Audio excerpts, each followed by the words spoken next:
उपस्थितीत माझी जीवनगाथा या गौरव ग्रंथाचं प्रकाशन या ठिकाणी होत आहे। भाऊंच्या 50 वर्षांच्या सार्वजनिक जीवनाचा लेखाजोखा माझी जीवनगाथामध्ये या ठिकाणी मांडण्यात आलेला आहे। त्याचं प्रकाशन या ठिकाणी होत आहे आणि बाकीचे सर्व मान्यवरांकडे या पुस्तकाच्या प्रकाशनामध्ये ज्यांनी संपादक म्हणून भूमिका घेतली आहे आणि कार्यकारी संपादक आदरणीय कांडलकर सर आणि शिंगाडे सर यांना देखील मी त्यांच्या मंचावर उपस्थित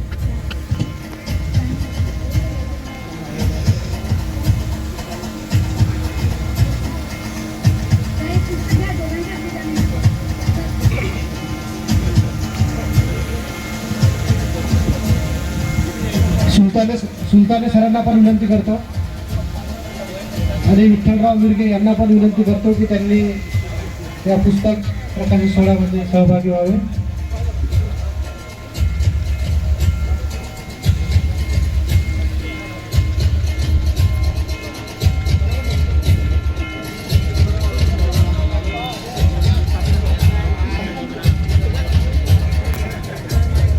त्यानंतर कांडलकर सरांचा सत्कार सचिदेव वाकेकर करतील अशी मी त्यांना विनंती करतो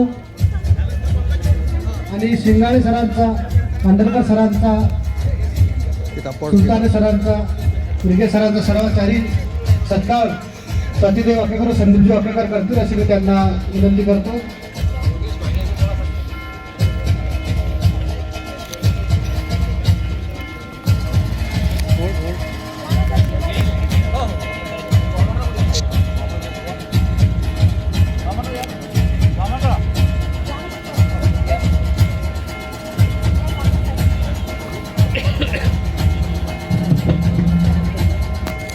माझी जीवनगाथा कहाणी मातीची, कृषी व शिक्षणाची कर्मवीर भाऊ कृष्णराव इंगळे यांच्या अमृत महोत्सवी वर्षानिमित्त या पुस्तकाचे विमोचन झालेलं आहे।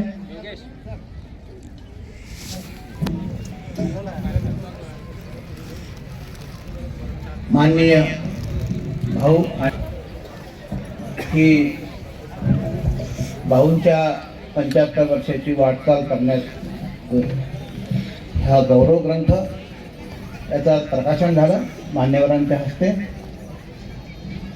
आणि एक थोडी 5 मिनिटं फक्त भूमिका मी सांगणार आहे की आपल्या महाराष्ट्राचे ज्येष्ठ नेते सन्माननीय शरद पवार साहेब यांनी लोक माझे सांगाती अशा प्रकारची आत्मकथनात्मक त्यांच्या 75 निमित्त हा गौरव ग्रंथ त्यांनी प्रकाशित केला होता आणि त्या लोक माझे सांगाती या पुस्तकाचा आदर्श समोर ठेवत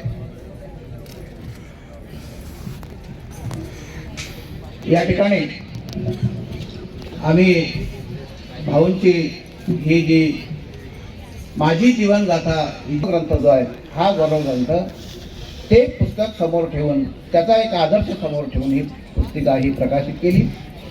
यामध्ये सर्वात जास्त योगदान हे भाऊंनी स्वतः खूप वेळ दिला त्या पुस्तिका तयार करण्यासाठी, कारण त्यांचं ते आत्मकथन होतं आणि त्या आत्मकथनाला शब्दबद्ध करण्याचं अत्यंत मोलाचं काम जे आहे ते आपल्या या गौरव ग्रंथाचे कार्यकारी संपादक सन्माननीय अरविंद शिंगाळे सर यांनी प्रामुख्याने ती जबाबदारी स्वीकारली आणि मेहनत घेत त्याला अत्यंत चांगल्या शब्दामध्ये, साहित्यिक शब्दामध्ये भाऊंच्या कुठल्याही आत्मकथनाला धक्का न पोचवता जसं तसं त्यांनी ते त्यामध्ये उतरवलं आणि या पुस्तिका गौरव ग्रंथासाठी सुलताने सर, विठ्ठलराव मिरगे सर आणि माजी गट शिक्षणाधिकारी वामनराव फंड सर यांनी सुद्धा मोलाचं सहकार्य केलं आणि हा गौरव ग्रंथ आज आपल्याकडे सुपूर्द करताना आम्हाला आनंद होतोय।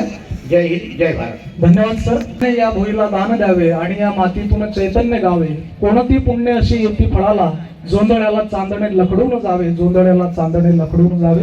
आदरणीय भाऊंच्या कार्यकर्तृत्वाचा संपूर्ण प्रवास या पुस्तकामध्ये आहे, त्याच्यामध्ये आम्हाला सहभागी होता आलं। आदरणीय पाहुण्यांचा अत्यंत महत्त्वाचा वेळ आहे, त्यामुळे आपण पुढे जाऊया। मी आजच्या कार्यक्रमाला प्रामुख्याने